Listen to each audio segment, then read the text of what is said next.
breath is life. So breath is what you're born with and what you die with. The conscious choice for you and I is, are we going to be aware of it? That's my biggest tagline every time I teach, because if you're in fight or flight, you give your power to your phone, to your neighbor, whoever it is around you, and you simply get into these anxious moments. Breath is your first gateway to go back into your center. And when you are living from that center, from that core, there is no problems. There is just joy and happiness. There is obviously worth of stuff that we have to go through to work out, such as your belief system and so forth. But man, if people just go back to their breath, relaxed state of being, and paying attention to the stillness and silence underneath the noise, even now, wherever you are. That's Pavel Stuchlik, and this is episode 292 of Wellness Force Radio. Wellness Force Radio, where we discover the physical and emotional intelligence to live life well. You can have the same brain states as someone who's done an hour of meditation every day for 40 years. There's a lot of losses that we go through, so the ability to be able to cope with those losses is very important to build skill in it, because loss will happen. You have to have spiritual courage to really grow spiritually, because if you really want to take guidance from your soul, you have to be ready to realize that many of the things that you're asking for guidance on, your ego has some kind of an addiction to or an investment in. What's up, my friend? It's Josh Trent. This is Wellness Force. Today we're talking about the incredible healing power of a revolutionary breathwork style coming out of Las Vegas called NOA AON from my friend Pavel Stuchlik. Now, this is another deep dive into the benefits and the wellness and health we can all get from hypoxia, superoxygenation, and retention breath holding. We've been going deep into breathwork lately on Wellness Force, and rightly so. This breathwork has impacted my life so tremendously since my 30 days in Thailand with Soma in January. This year, 2019, I really feel like breathwork is the leading movement in getting people to wake up to the power of who they actually are. And this guest today, Pavel, is one of the most interesting people I've met in the entire breathwork world yet. He reminds me actually of Luke Skywalker, for all you Star Wars fans out there. And I'm not being cheesy here. Listen, I'm being serious. This man almost died when he was 18. He's going to share his powerful story and his path and this true hero's journey. Coming from a near-death experience at 18 to becoming a musician, then a full-time online entrepreneur, a successful area developer for Orange Theory Fitness, then go on to be a world-class DJ and start a breathwork company. This is not your average story. And this story is riveting and compelling. I got to sit with Pavel in his home in Las Vegas to record this podcast as the sun was going down after a full day breathwork experience, what he calls system reset. Now, this breathwork style and these lessons and all the things that Pavel has absorbed to give to the world, he learned from traveling with Wim Hof and going around the world to see what actually makes people breathe and breathe well. We're seeing a lot of different talented breathwork practitioners like Pavel, but no one quite like him in our space. This system reset was powerful for me. It combined cold therapy with breathwork. And it's the first time I had done that before, where I'd go into ice and then go into the breathing. We talk about the health components of breath and how we can all escape this default mode network, the fight or flight that takes our breath away. We all sense this happens when we're stressed or maybe in a relationship that's uncomfortable or trying to speak our truth. This breath work can be a powerful conduit to us living, breathing, and being our truth. We talk about why Pavel created this NOA AON movement and this concept that he's created called me, we, and be. In addition to the fourth aspect, which is spirit, already in alignment, we talked about why he spent 10 days in a dark cave in Thailand, like 10 days with, I think he had food or no food. This is so unique. You're going to love this story. 10 days in a cave to reach true points of enlightenment. We also explore his training with Dave Asprey at the 40 Years of Zen training program and the power of using this breathwork to shed emotional trauma so we can all step into ourselves and just who we actually are. Isn't that what we're all doing? Who are we? We're a powerful being of light brought here from outer space, from a God, from higher intelligence, whatever you want to believe. And we're all doing our best. We're learning this physical and emotional intelligence today with Pavel. Make sure you go to wellnessforce.com/292. Dig into his work. There's going to be a lot of events going, especially here in San Diego. I want to see you at a breathwork event with this NOA AON movement. Let him know you heard him here on Wellness Force, #NOA movement. Now, take a deep breath, let it go, and get ready for a powerful story. One that's going to leave you wanting to take inspired action right here, right now with Pavel Stuchlik on Wellness Force. Pavel, I am so excited to have you on the podcast. This has been like 3 months in the making. I know. More than that, huh? Where did we first meet? Was it at Upgrade Labs? I think with the Tanya? biohacking conference. We met at the biohacking conference. Yeah. Yes. I knew right when I met you, I was like, he's up to some really good things because of not just who you were doing things with, but man, I've had the pleasure, man, the absolute pleasure of hanging out with you for an entire day in Las Vegas and doing this NOA AON process that you have. And it's NOA AON, right? NOA AON. NOA AON. No worries. Guys, remember this. NOA AON. It's going to be famous in less than 5 years. That's what I predict. I have the sexy voiceover. It's NOA AON. NOA AON. But man, it's been such a joy to hang out with you and your family and just go through this process. This is way different than just breath work. And this is what attracted me to you in this process that you've created. Tell people what you're all about right now. People know you as a musician, as a breathwork instructor, but like, who is Pavel in a couple of sentences? So, I mean, basically what you have experienced today is what I call general awesomeness. That's what it felt like. I have spent years and years of questioning and finding and learning about new tools as to how to be at the greatest version of our greatest self ever held, about who we are. And so what you discovered was several tools that really are effective, that make us at our best. I have so many things I want to ask you. We're sitting here in Las Vegas on a lake, just to set the tone for people who can visualize this.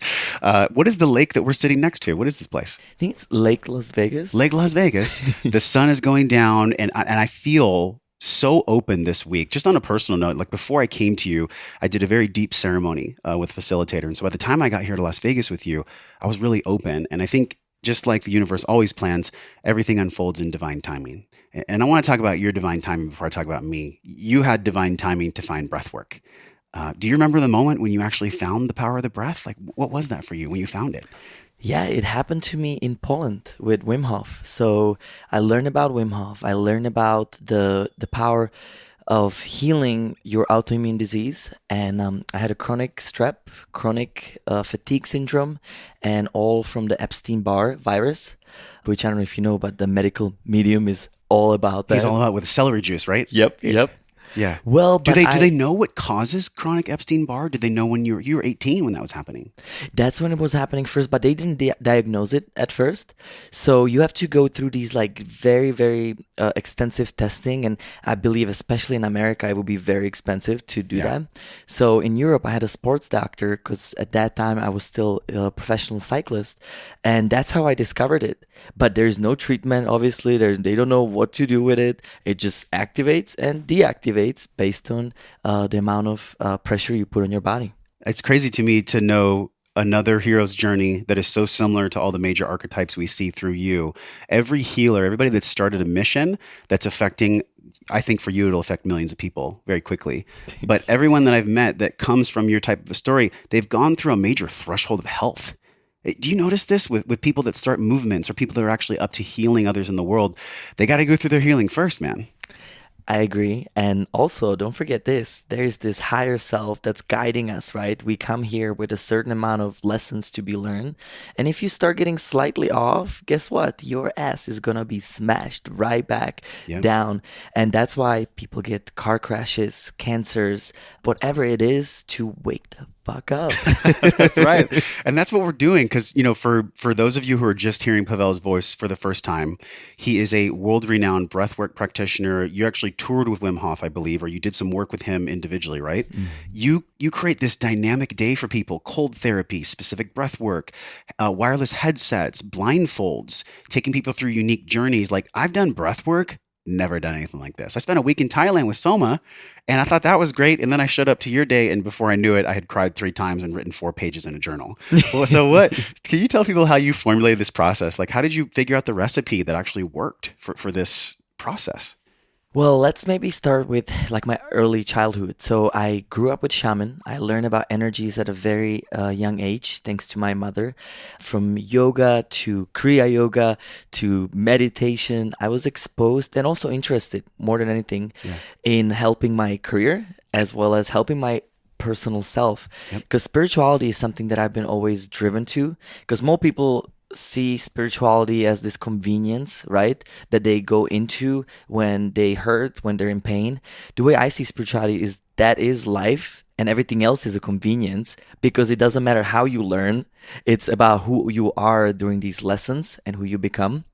And so for me, I took this journey. I spent last 10 years traveling around the world, meeting different, from gurus to teachers to Wim Hof.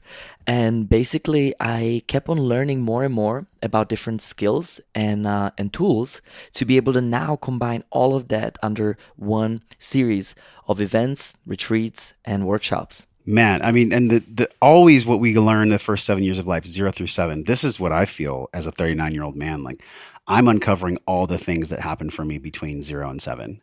Do you have a sense that, or can you even remember, your mom was a yogi? She even told me at your LA event, like she had you on stage once, and you guys were doing a healing of some sort on stage. So I'm curious if you could peer way back as far as you could even remember when you were like a little boy. Did you ever think you'd be doing something like this? You know, it was always in me, Yeah. but I used it more as a self-mastery tool. What I've learned later is that in life, we're either in self-mastery or we're in service. And so I had this like urge that I ended up, really pulling out after my darkroom experience, and which we're going to get into the later. darkroom, you guys. It involves Thailand and 10 days of blackness. Continue. No, but there I've really learned is that if I don't teach others, I'm not going to grow. And this is really for everyone. During my 5-day retreats, I do this thing called 15 minutes of greatness, where everybody that is there is learning from each other based on their life experiences, because everybody deserves to be heard. Everybody deserves to share this, but most people are scared of it. And they think that maybe I'm not good enough to say this. Maybe I don't have the credentials. And I was there too, to be honest. That's what took me this long to unleash my power and really touch back with who it is there within. Yeah, but you also had some things that happened early on, like you were an online entrepreneur. You were doing cycling, and then your dad was like, hey, you're either going to do the cycling professionally or you're going to go and you're going to do like a job that actually makes money. How did that work, and how did you get into online entrepreneurship? Because I can see how that totally feeds into what you do now. Totally. No. So I started my first business at the age of 17. I started trading between Alibaba and eBay. This was before Alibaba was cool like today. Is Alibaba cool? Is it? Well, I say cool, but I mean like it's accepted. It's known, yeah, it's known.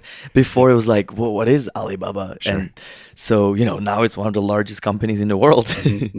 But I used that, and I was selling carbon parts. I was doing customized carbon frames, carbon wheels, anything from carbon. Yeah. And I had to figure out a niche, right? I had all my other buddies in cycling that they were not able to afford $4,000 frame. So I could get the same at $500 at cost. This is fascinating to me because I see on every podcast where I'm almost like looking through a time machine, and you had shared some of this story today when you took us through your process.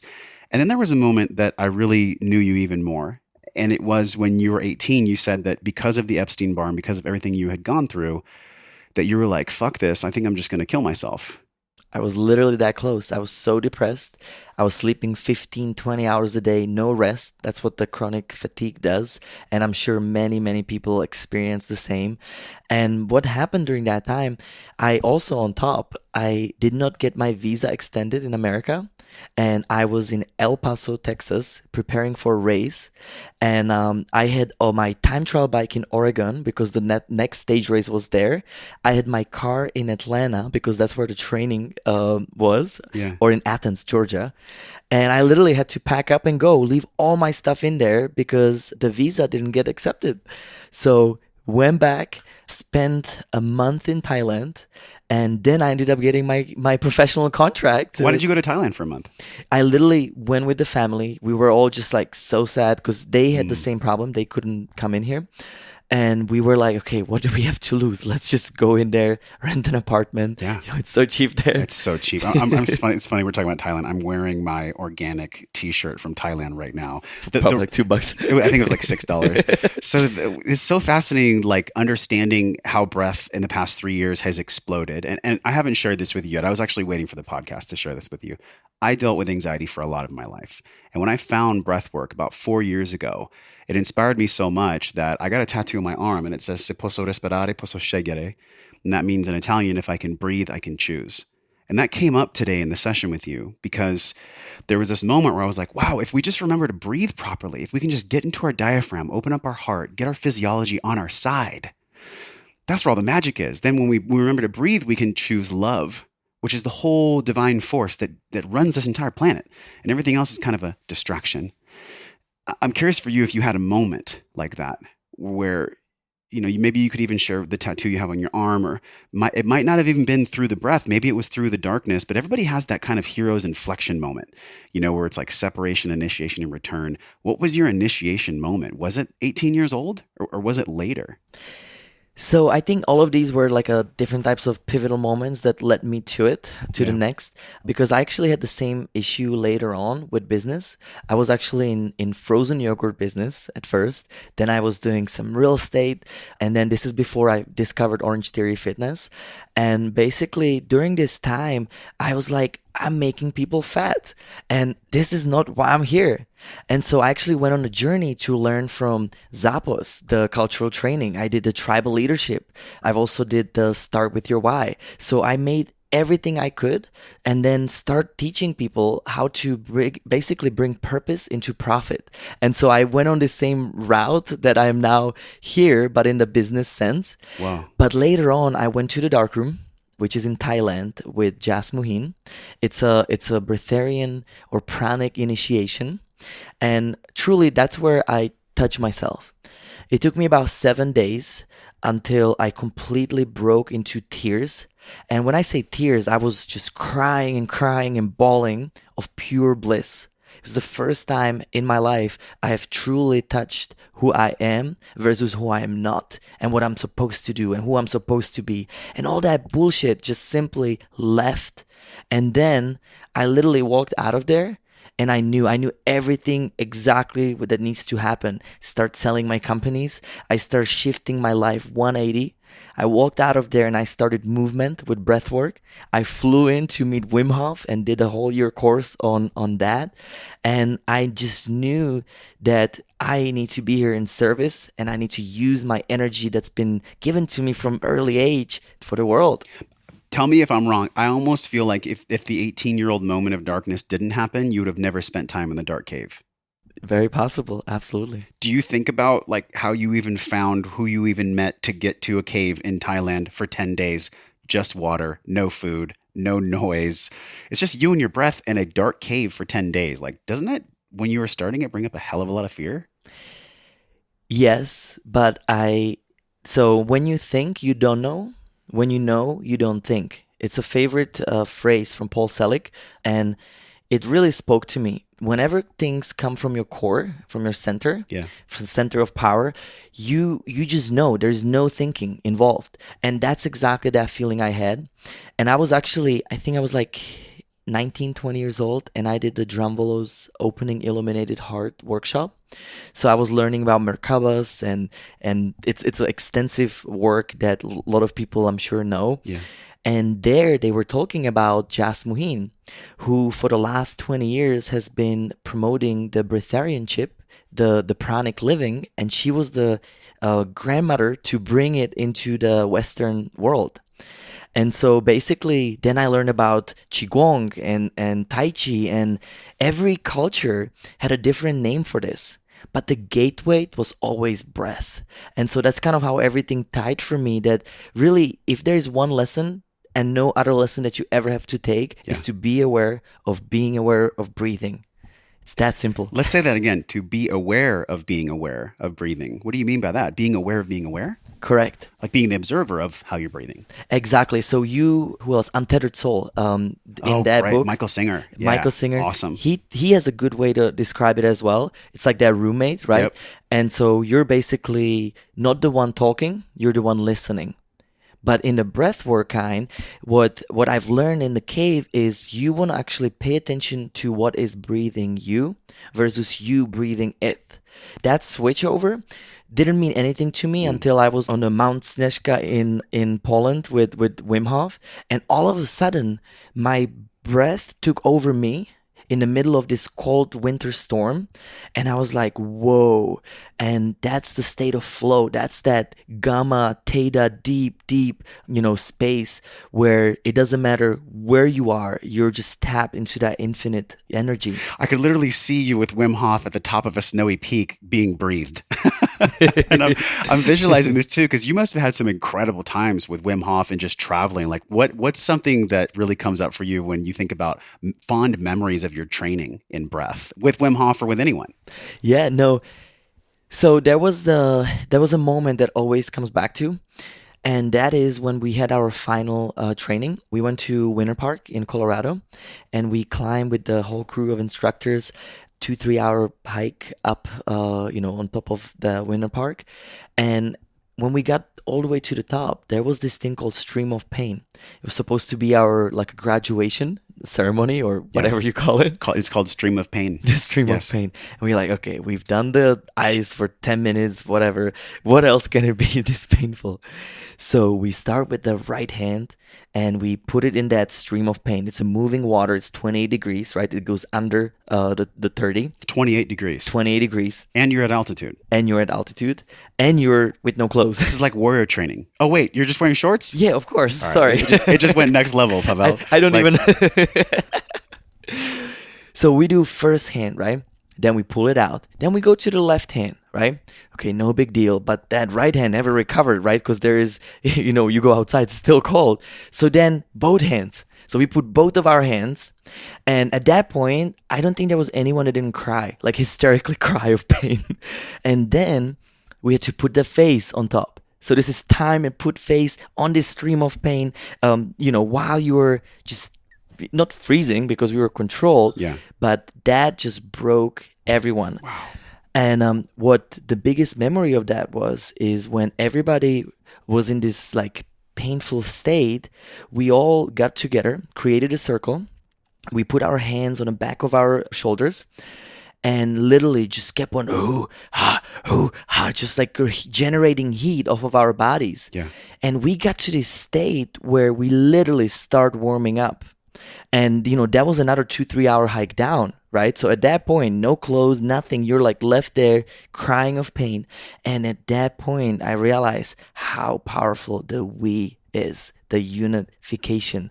And that's really a memory that I always like to bring to my workshops until today. That gave me chills, and not just because of the temperature that you were describing, because I've had moments like that too, where it's like a shared suffering with human beings, men and women. We go through these shared suffering moments, and then that's what actually gives us the joy of connection and gratitude to other people, of why the hell we're even here.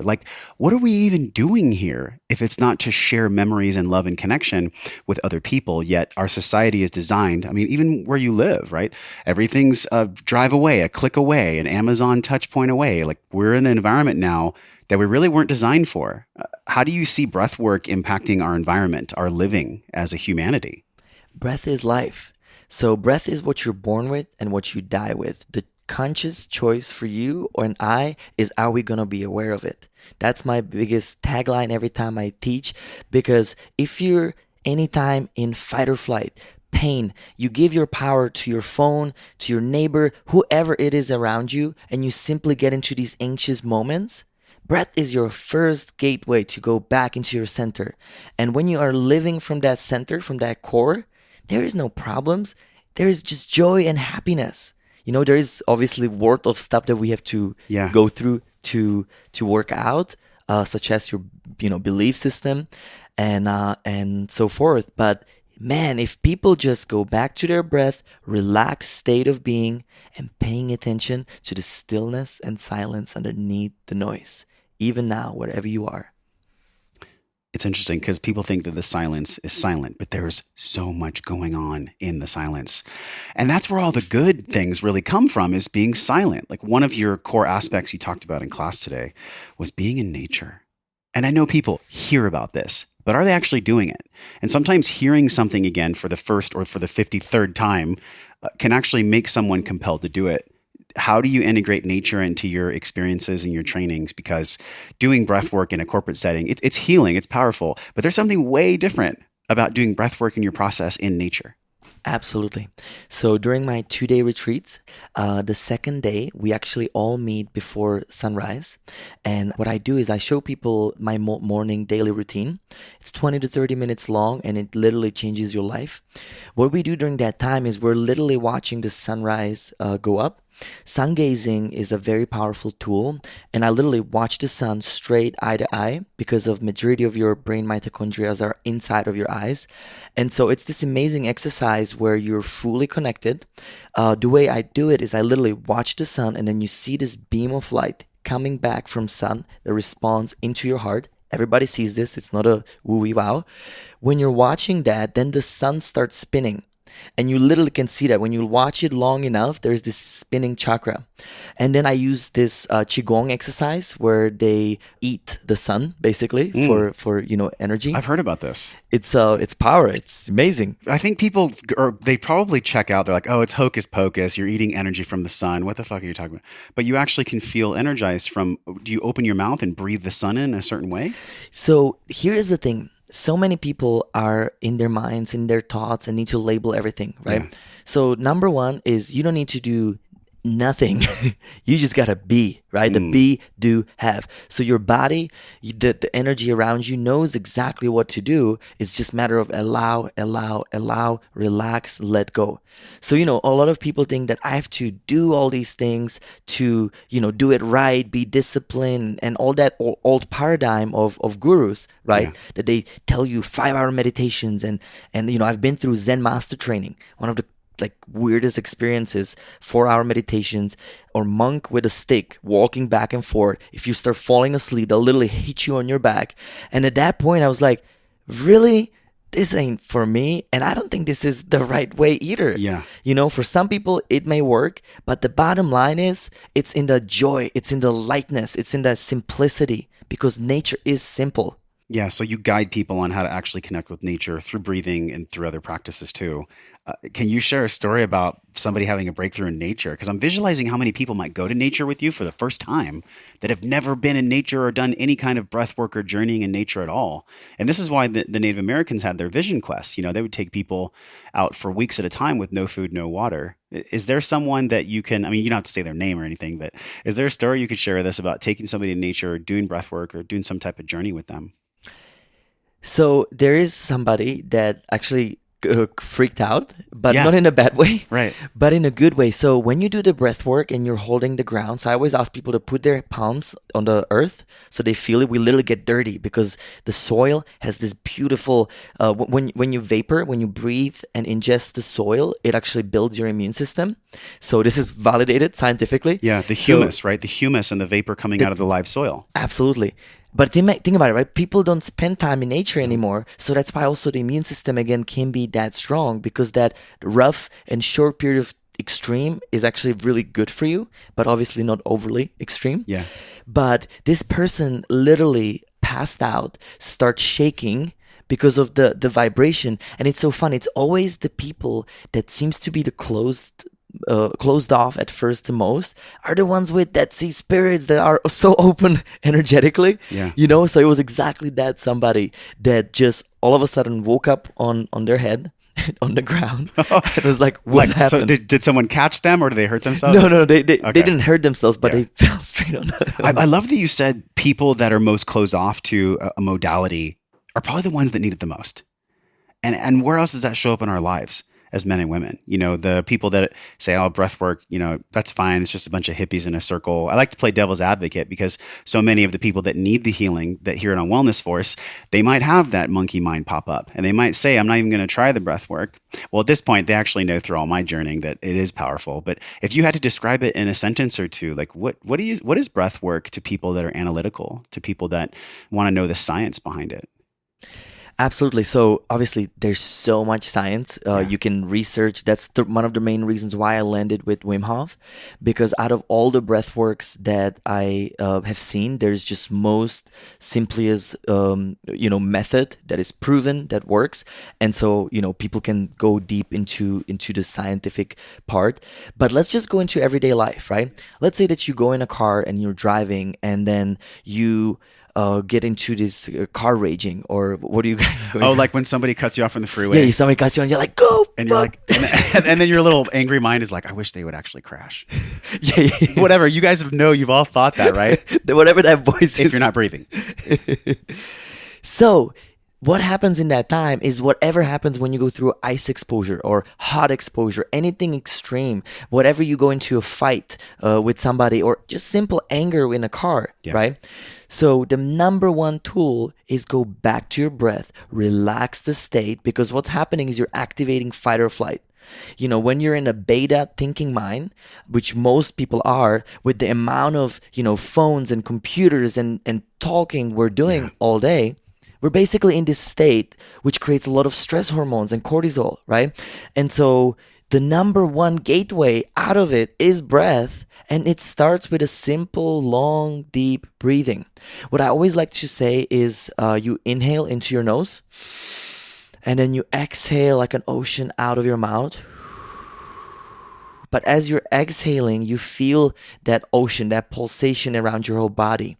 Because most people live in their mind, that beta, right? So we want to really spread it around so that way we feel in tune with that. And guess what? You never get car rage again because you're always at center.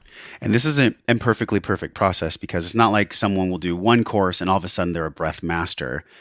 There was even someone that was sharing in our group today, about forgiveness and about how breath can bring people not just greater physical intelligence, but greater emotional intelligence. And to me, that lights me up, because for so many years in my life, I thought that the physical was everything.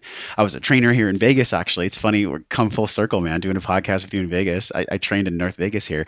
And I used to have such this 10-year focus, like as long as you take care of the physical body and you just focus on physical, well, then life will be great. But I learned the hard way, the beautiful way, the divine way, that wasn't the case. And it was only when I started to go into emotional intelligence, the power of breath work, and spiritual connection to a higher power, that my life really got rich. And I got to go down this path of actually having my dream, which is holding conversations with you. So can you explain the spiritual component for you of this movement, this breath, this style that you've created? Like, what is your connection to higher power with this? So let's start with this. My whole model that have been, given to me in the cave is me, we, be.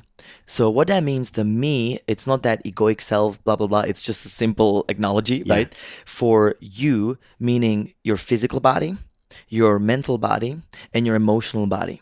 So these are the main three components that I train and work with during these, retreats. The spirit aspect, which is the fourth one, I usually don't purposely say it, because spirit knows what it's doing. Spirit is where it is. And so Ain't that the truth? It's really everything else that needs to be put back into alignment. And so that comes from me with the physical side is biohacking, is, I use bulletproof lifestyle, and really anything to do with how to get your chemistry right. Because what I've noticed is when I'm depressed. And I'm sure many listeners, they're tired, they're depressed, there's no vision, It's almost like they're in a trap. You're literally. But then you may take some nootropics, you may take some tests and figure out what you need to do. You do some breath work, some cold exposure, and all of a sudden you just feel pure joy and light, and you just want to freaking fly out. And so that's the chemistry, right? The body.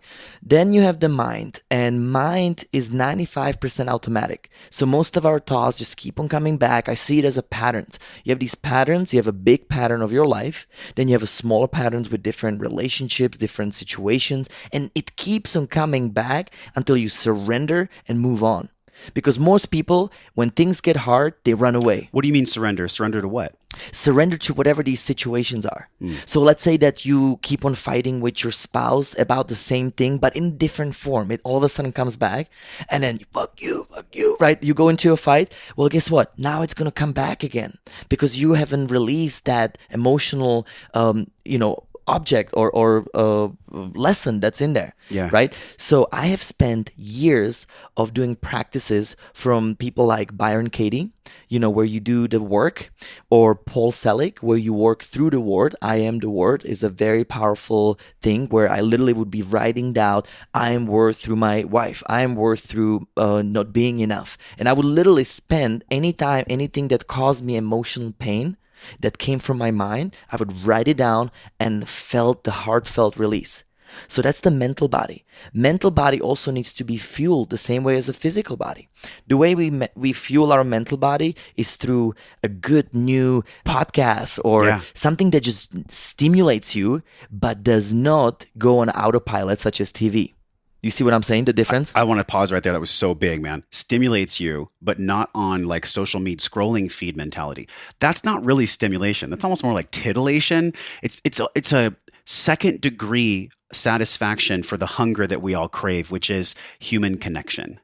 And what I sense from this breathwork movement that I just see growing so fast in wellness, like if you look across our space, there are so many people that are doing breathwork, hosting breathwork retreats. And then there's people like you that I meet, and I just feel you're doing it from such a powerful heart space.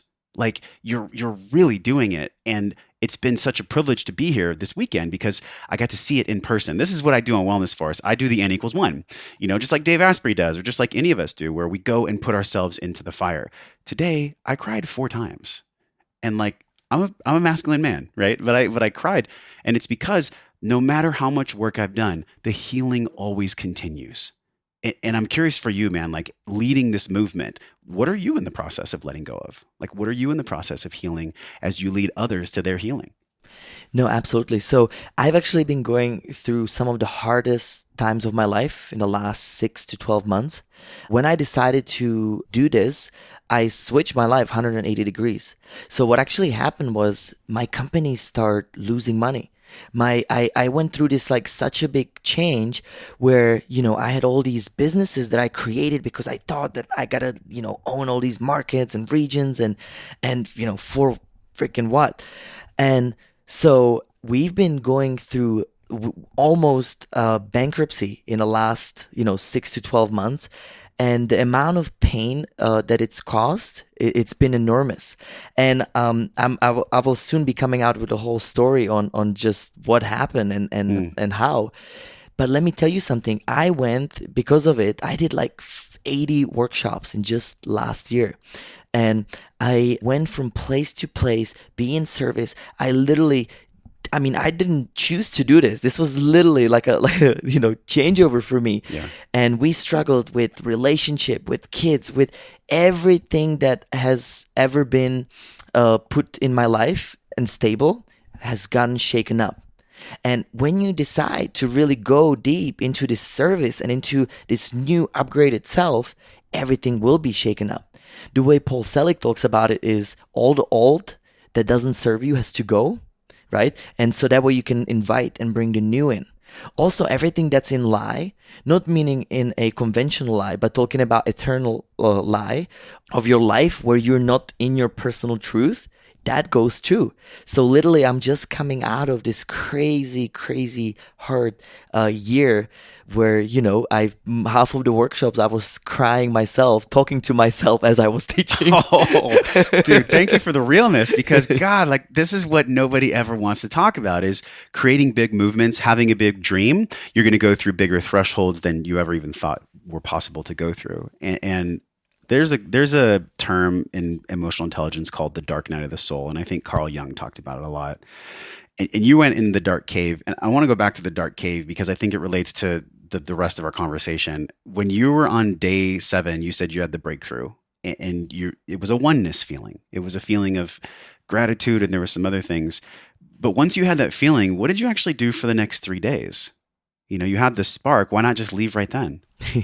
Right? So, I was just blissing out. I did not want to leave that space. So when you hit the eternity, when you move into this pure like channel or however you call it, whatever it is, I still can't really explain it, but I know when I'm at it because it literally feels like a DSL old internet, because it's like that, like strong, that's just pouring into you.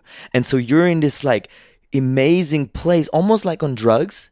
Maybe the closest thing would be like a really strong trip where you just like disappear in space and it's just like you and everything else with you around you. Yes. And so what I didn't see time anymore. I was in timelessness. I didn't want to leave there because it's almost dangerous because you're at source, so you don't want to leave that source. So as time went on, what's one of the biggest ways that you use that dark cave time? You even explained it to me. You were like, there's before the cave and there's after the cave. There's BC. So looking back on that, what year was that? It's 3 years ago. 3 years first ago. time, and I went 3 times already. So I go every year. You go every year for 10 days to the dark. That's Man, my this is reset. hardcore warrior training. So then how do you see this connection to the darkness? Because this is the first time we've ever talked about this on the show. I mean, we talked about meditation and different vipassanas, but doing a 10 days of darkness is not for everyone. How do you take that now, and how do you see that unfolding in your movement, in the breathwork movement? So I actually thrive in there. Just FYI. I know it sounds really weird and bad, and everybody I'm ever take there with me. I try to take one person every year with me, and and they don't get it, but it's because up until you resist it, and up until you are in the timely manner as to, is it day 3? Now it's day 4. Oh my God, I only have 6 days left, right? Up until you're in your mind and thinking mind, yeah, it's gonna be pain, right? But the second that you get into the essence that we are, which is being connected to breath, being relaxed, being in uplifted, elevated emotions, you that's like the best place in the world, because I don't have to answer phone calls. I don't have kids running around, and I literally just have me to be connected to the internet. Yeah, the internet of God, the internet of Exactly. source, the great spirit internet. Because I'm thinking about somebody who maybe even hasn't started a breathwork journey ever. Maybe somebody's listening right now and they're like, okay, I'm open to breathwork. Like, where do I actually begin? Is there a way that you guide people like to the first step of just putting their feet in the water, so to speak? Absolutely. The easiest thing to do is just look up Wim Hof method, basic retention breathing. It's everywhere online for the guiding. It's 30 to 40 deep inhales. You inhale deeper than you exhale. It's belly, chest, head. So that's you follow that flow, kind of like pranayama. You can also send link if Yes. needed No, to. there's going to be great links for this show. A lot of things too that we won't even mention that'll just be about your movement and everything you're doing with music and breath. Because I can even think about somebody who's tried other programs and they're maybe feeling like, he's really exciting. I feel like I want to do the cold therapy, the breath work, the journeying, the music, the blindfold, the headphones. There's a lot of stimuli there. Is this for everyone, or is this for people that are more like seasoned breathwork students? No, this is absolutely for everyone that's ready from their heart. How do they know if they're ready? They will be called to it. They will go end up seeing the workshop on social media, or somebody will come to them. That's how they know. And it's just that being in wonder, right? That's what I always say is, if you just wonder and you want to know more, there's part of you that is communicating to you to do this, because everybody has got to have tools to go back to center, whatever it's breath, whatever it is. Ultimately, everybody needs to breathe. Yes. It's the one thing that we all have in common. And if you're unaware of that, then you are just passing on your life without, sleepwalking, basically. Our whole life is forward flexed, like on the phone, driving, on the computer. Everything that we do is kyphosis, forward head, and leaning into life instead of opening up to life. And I feel like there was a couple things we did today. One of them was, and I don't want to spoil it for people that are going to come to your events, but there was one exercise you had us do. We're on our knees and we're moving our arms. And it was so cathartic. It was almost purgatory. At one point, I'm like, am I going to throw up right now? I knew it was just energy leaving my body. But for people that have maybe a little bit of apprehension about going deep in a breathwork journey because maybe it's uncomfortable or whatever it is, could you speak to them right now? Yeah, for sure. I mean, first thing first, what you did, because you were there, I went a little deeper than I would ever go with anybody that does it for the first time. But I have a fundamental course, which is just the foundation. And that one isn't scary. It's all, good. And when people actually become comfortable with that, that's when, it will take them on a much deeper journey. Yes. But I'm actually launching a podcast myself where it will be guided breathwork using 432 hertz music. So it's also a subconscious healing. And so I think it's a good start with something like this. Yeah. Or from Wim Hof himself. All right. If you're listening, go to the show notes page right now. Just go to wellnessforce.com and it'll be the podcast that's fresh this week. I want to talk about your training with Dave Asprey in 40 Years of Zen, because we had Dave on the show. He touched on it a little bit. What did you pull from the 40 years of Zen training? Literally 40 years of meditation training in what, like a week? Yep. How was that? What did you get from that? So it's this intensive neurofeedback. You're basically put on this $2 million machine in What's it 5 called? days. There's like variety The of them. $2 million meditation machine. But no, so it's anything from HRV, the more basic that people would know, to let's talk about this one. So Yeah. basically what they did is, right, they took meditators or monks, Tibetan monks, on a brain scan to figure out what is happening in their brain after 40 years of meditation. And what happens is they notice these harmonies and synchronicities in their brains, like alpha, theta, beta. The alpha and the theta are the flow state ones. Those are the ones where we're in our childlike joy. Yep. And so basically what happens is the first couple of days, you literally, like, you come into this like super high-tech place, but you spend on past regression. So you literally go back in time, like when you were 7 or 14, and you literally have to feel in that emotion, the same emotion that happens, right? Then you gotta, find a gift about that situation. You forgive. And then you either replay it or you do these other exercises with it. What happens is anytime that you're in that feeling of forgiveness, that's when you get this gong. So it's like gong, gong, gong. And that's that neurofeedback, that live feedback, how you can get into these harmonies in your brain. So as this is happening, you're basically training. Instead of 40 years of meditating, you're doing it in 5 days. And so it's a massive hack for your neuro your kinetics and everything else. Because I remember Dave talking about, he used that therapy and he found out that there was a cord wrapped around his neck when he was a baby. Mm-hmm. And it led to him like driving and trying to accomplish everything in Silicon Valley and just kind of being an asshole. And I'm curious for you, like, did you have anything come up from childhood then? I went through a lot. I don't want to brag, but the other people that were there, it took them basically the whole time to go into these harmonies. Yeah. With But my you had done some work before you meditation showed up. work. Yeah. I want to come back and do their advanced course because I think there was much more to be seen. But for me, it was amazing restorative week to learn about, myself. But I can drop in these states fairly fast at will. Do you have a close relationship with Wim Hof still? I've started my own brand, so in that sense, it doesn't really help that brand to be touring or going into these events because I'm trying to create something that uses his tools, but also many others. But absolutely, we communicate mostly with his son, Enem, who's behind Inner Fire. And anytime there's an opportunity, I always try to invite them, and whatever there's a biohacking conference or anything like that.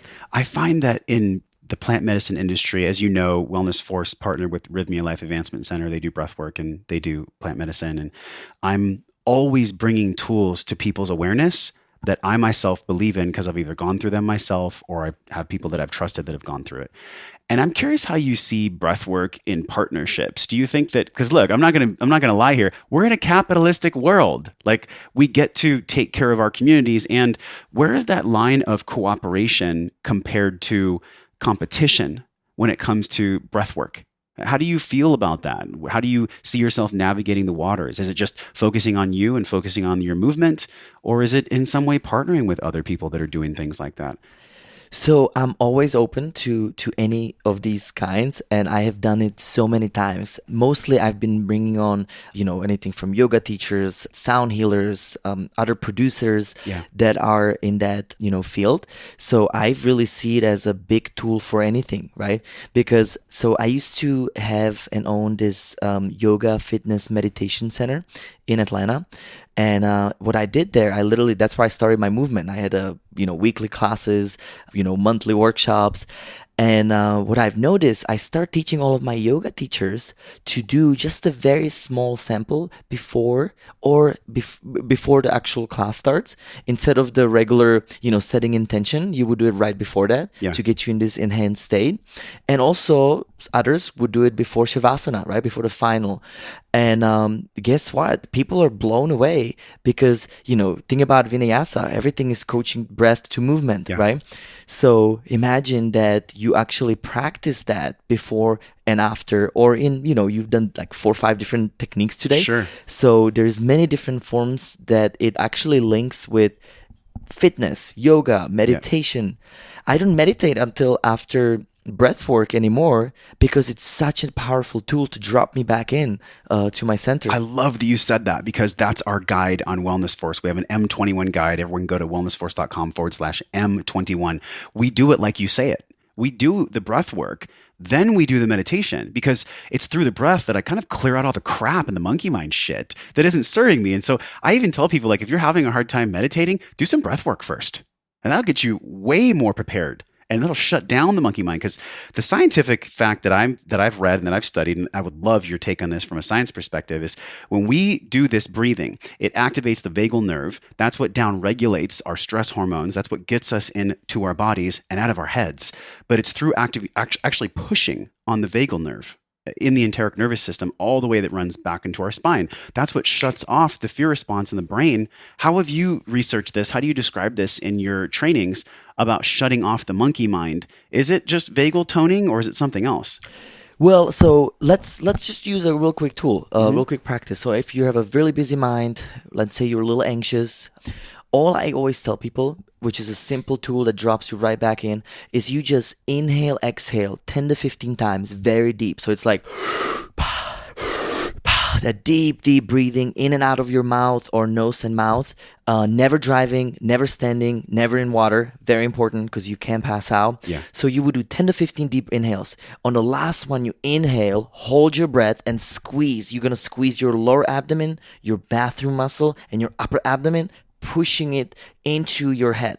So basically you're pushing this energy up, and then you relax. So instead of long holds, you just simply literally 10 to 15 deep inhales, hold it, squeeze, back to the second round, and you do 3 rounds, and you literally instantly drop back in, because now you're releasing all the hormones, you're releasing, serotonin into the brain because of that push. Yes, God. And this is the true power of breath work. And you combine breath work with cold therapy, which for me, I wasn't that nervous because I had done cold therapy before, but it was still damn cold when I sat in there.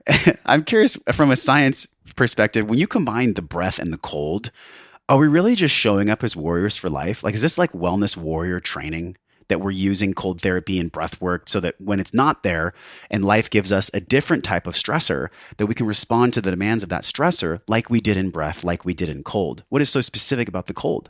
Yeah, so I love what you said, because I exactly use it in life, right? So just like we were talking about a car, right? The same stress response happens when you go into the water, right? So first thing first, you go into this fight or flight, this freaking out moment, like I need to get the out. And what happens when you're in the water doesn't get any closer, and it doesn't get any easier for people to truly practice whatever they can stay within that center, right? That mindset of peace and joy. So yeah, so like literally that's like your best tool, the best practice. And then there's all these physiological benefits that the cold has, such as your respiratory system, and you will feel so alive. And that's what we're all looking for, is our society right now. And yeah, we're in a great time. It makes people feel like they're dying sometimes, because I've been there. Like I was in fitness, and then I left fitness, and then I went to corporate America, and my soul started to die. And it really hurt, man. And I know you know what I'm talking about. You're with us here in this conversation. You're listening. We have all had these moments where we feel that atrophy of the soul. And the only way we're going to get out of that is if we get down to what our soul is trying to tell us, if we have the courage to listen, and even more, the courage to do the things to climb out of the hole. What is it about breath and cold that allows people to climb out of the hole, to listen to their soul, to have the courage? How does it cultivate the courage for people?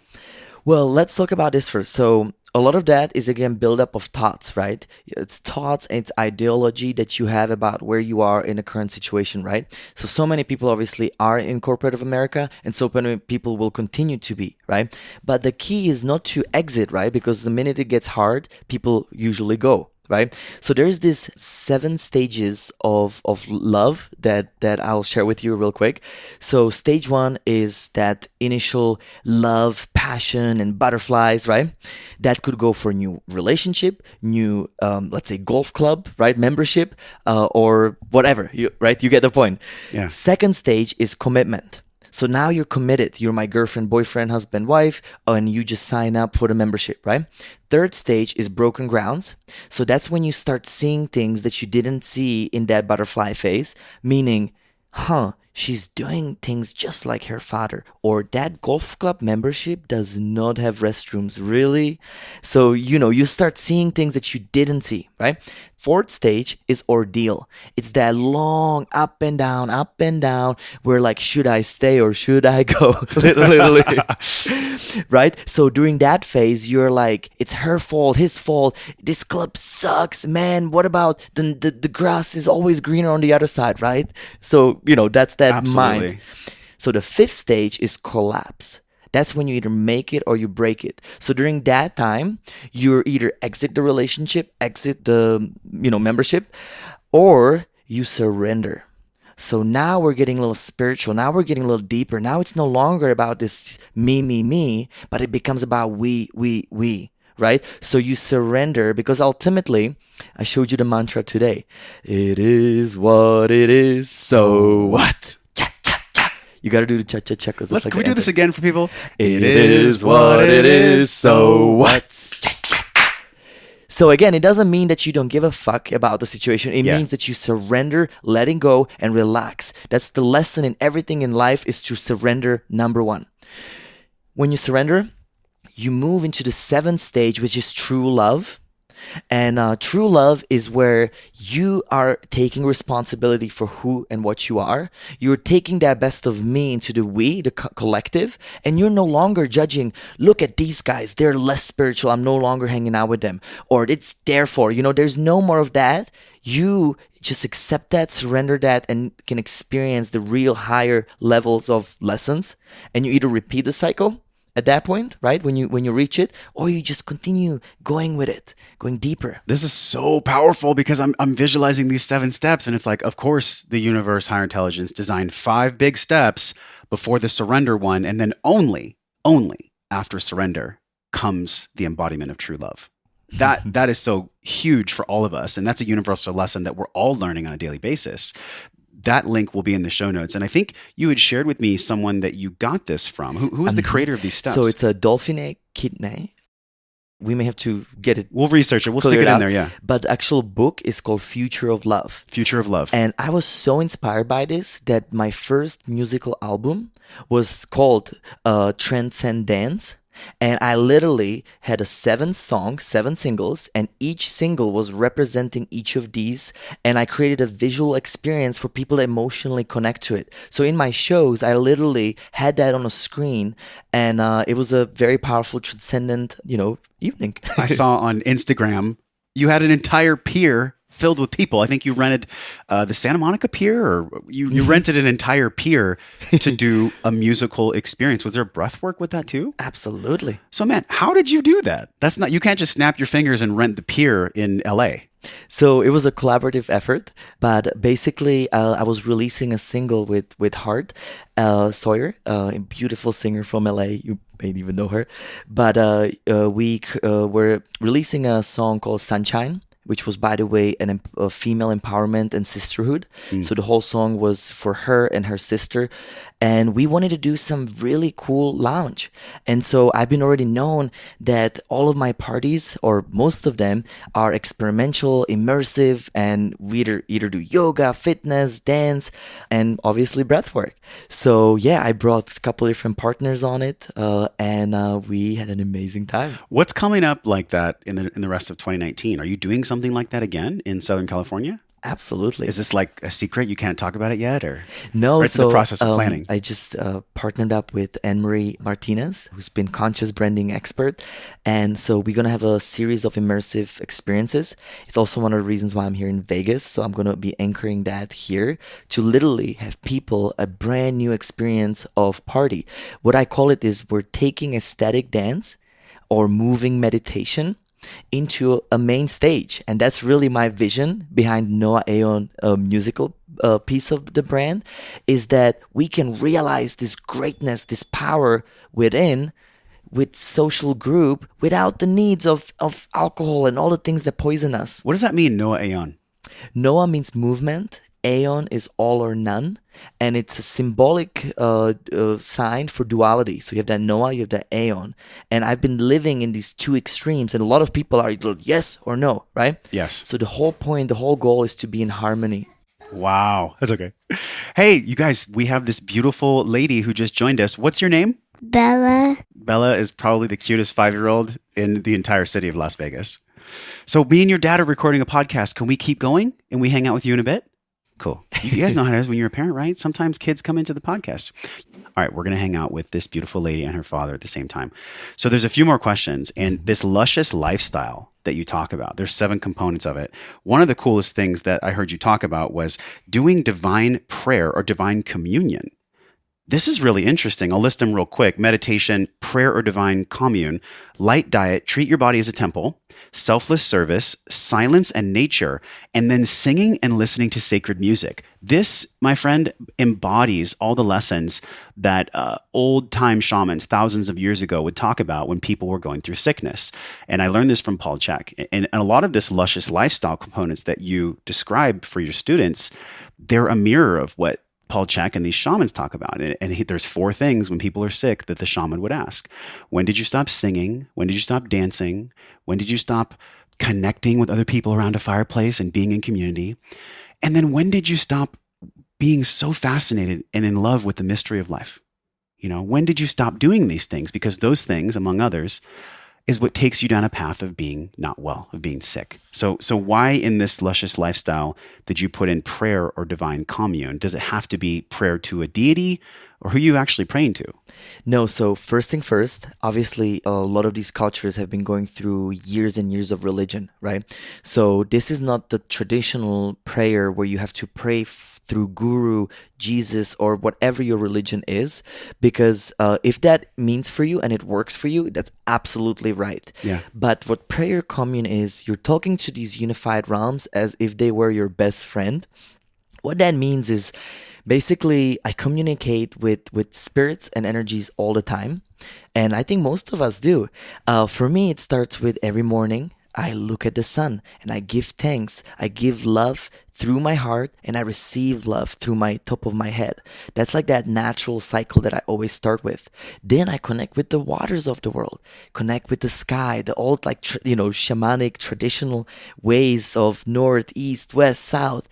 And those are just like a small little pieces of the prayer, right? But then the key to the prayer is you want to pray as it's already happening. It's kind of like a law of attraction in a sense. For me, I say I'm so happy and grateful for, and you can finish the dots. Yeah. But every morning it starts with gratitude for what I have, not what I lack. And when you're in that state of love and being and abundance, even if you don't have what you think you should have, again, back to ideologies, right? You don't care because it's just there. You're creating a signal, literally, if the human body, and I believe this, the human body is a transponder and receiver, and it's communicating with whatever the heck is spinning this world. So we're all communicating with it. And what I loved is there was actually someone in the group that was writing, and I think they had mentioned, like, I want a life without blank. Well, hold on. When we're doing that, when we're setting an intention for a life without blank, all the universe is hearing for, it's like they're focused on the thing that they don't want. I want a life without blank. Instead of, I want a life where I have a healthy body. I'm free. I love my wife. I love my husband or my partner. We travel twice a month, and very specific. I feel like the universe wants specific journaling bullet points in this divine communion. Do you feel the same way? Yes, and also I'm so happy and grateful for a healthy body, right? But the key is so many people start thinking of what would they want the body be like, right? But they forget that it starts with surrender again. You got to start where you are. You are that you are today. Yeah. Accept it and find 4 or 5 different reasons how you are already amazing, right? You can see. You can hear. I always like to say this because how many people in this world don't have that privilege, right? So how many people don't have a place to stay? Yeah. Food to eat, clothes to wear. I mean, I am literally getting goosebumps and gratitude off of just saying this right here, right now. And you keep on bringing that on. How can you be unhappy if you already have everything that you've ever needed, right? Yeah. Need is a whole nother conversation, but yeah. and the gratitude is palpable. I wish you guys, I actually filmed some stuff for Instagram, so we'll post it on the Wellness Force Instagram channel, because you are an embodiment of the lessons that you've been teaching and learning. And this is what I always look for when I think about true intelligence, right? We gather as human beings, we gather information, we go to certifications and courses, then we apply, we try it on, we do the breath work and everything else. Then I think what our heart is always guiding us to is that last phase, right? So it's this last phase that we're all looking for. It's this embodiment phase. We gather, we apply, and then really what I sense from you, and it's a feeling. It's. I think our enteric nervous system, however you want to explain it, there's a existential wisdom that some people can sense in others, and we all have it if we're attuned to it. And I'm curious, man, like how have you actually embodied these lessons? Because when you take students through a day, we spent 6 hours, 7 hours today. Not at any point did I ever feel like you're in your ego. That is so fucking rare for a teacher or a guide or a facilitator, especially in our wellness world, man. There's a dichotomy with spiritual gurus and people that want to be on the top of the mountain with a flowing white robe, and you're helping so many people, yet I don't sense that ego from you. It's so refreshing. So how have you done this? Like, how have you gathered, applied, and then embodied this to where it's not about you? Well, so first of all, I didn't start this because I wanted to do this. I had to make myself not be afraid to speak, Okay. Have this whole like English barrier, right? To like, I always have to put this like game on to like be as clear as I can. And so I think number one, this is a calling, and this is a urge for me, for my brothers and sisters. I genuinely seek no gain. I genuinely feel and know that everybody is amazing and beautiful just the way they are. And when you start uplifting everybody around you, I walk into a room, and the first thing that I do is connect me as an essence to this room. So that way there's no more, you are named this, your past is that. It's just simple essence to essence, because everybody's at the core is at essence, right? So that's number one. Number two, I've been always living in wonder. So everything that I learn, everything that I put into the retreats, it's not an ideology. This is something that has worked for me, and that's why I can speak to it. Because unless I have done it, it's worked for me, and I've tested it. I do my morning routine every morning. I don't fail. I literally, what I say there, I am. And so that's the way how it can be powerfully transmitted, because I'm not trying to act to be somebody because I want to be famous. I'm doing this because I want to take my part, take my charge, and live in service. So that's that. And I'll give you a completely different example. When I was 23 years old, we signed into the area developer rights for Georgia for Orange Theory Fitness. And we did not anything. We didn't know how to do accounting. We didn't know how to process payroll. I mean, nothing. But we knew that if we learn their processes, it's been proven that it works, and why not, right? So we did everything exactly as they said, and then we start improving it, because now, okay, this really works. This is how we do it. But now we put the creativity to it. So that's really what an analogy to my workshops is, that this is what really is proven. It works. It's scientifically validated, and also, work for me and others. Now you go and run with it. Make it the best for you, because everybody is different. It's so rad to hear your story, and this has been such a special time, man. Thank you for having me in your home, this session today, and just being so real with us, not being this perfect guru. And it's something I felt from you, honestly, even when I met you at Upgrade. I knew right away, I was like, wait a minute, he's doing these big things, yet he doesn't act like it. And I think that's the heartstring that tugged for me when I met you, and I think people feel that on the show today. How can Wellness Force support you? Like, what can we do as a community? We have listeners across the world. So what can us, the Wellness Force community, these truly modern day warriors, wellness warriors, this is what we're all looking for, the tools, and not just the techniques, but just the ways of being, the training for the ways of being to be a wellness warrior in this world. What can we do for you? So it really falls into my main mission, which has been changed up. But here's literally what I do. I see the world, as these gateways, these portals to the highest potential, right? The reason why I travel from city to city is to anchor a new WhatsApp groups and anchor new meetup groups. So what I have been doing is I literally, go to LA, anchor that tribe. I look for the 4 or 5 really people that are ready to take that on. And what I start doing is I do this without a profit. This is for people to communicate with each other and support each other. Yeah. That's the we, right?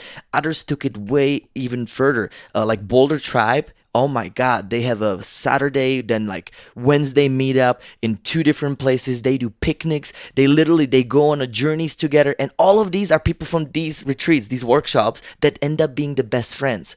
And so it is not a coincidence that the people that are ready are being attracted to each other, right? So if I need help or would help is reach out to where you feel like your tribe is ready. Invite me to your town. We're going to start a new chapter. And the way I see the big picture is imagine these beams of light from all these cities around the world supporting and helping each other without the need of any organization. This is an organic span for people that are ready for more. Wow, I just had to take a deep breath after that because that was super exciting. And I'm curious in San Diego if there's already a group. Is there a group in San Diego? So I've been there actually to Trilogy before, but that was before my WhatsApp group started. Okay, so well, it's time to anchor it. I am going to support you in that because Encinitas and all the different suburbs and cities in San Diego and also in Los Angeles too, there's so much potential right now for what you're doing. And it's just a real true honor to know you, man. So my final question for you, as the sun has fully set now, we can see the peaks of the mountains. You guys, this has been straight up perfection. How does Pavel see wellness?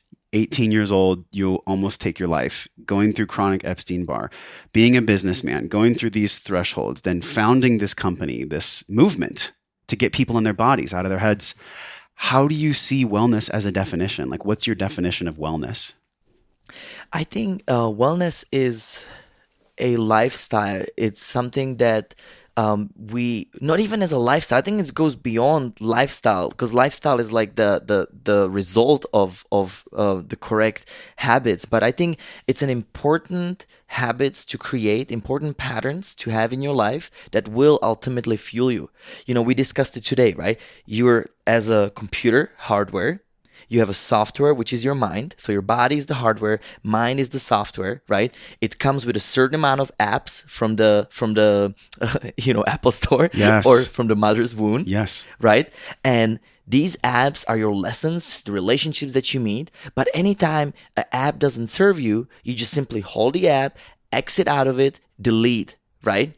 So same way you can upload the right apps that you want for your life, which I think is the wellness, right?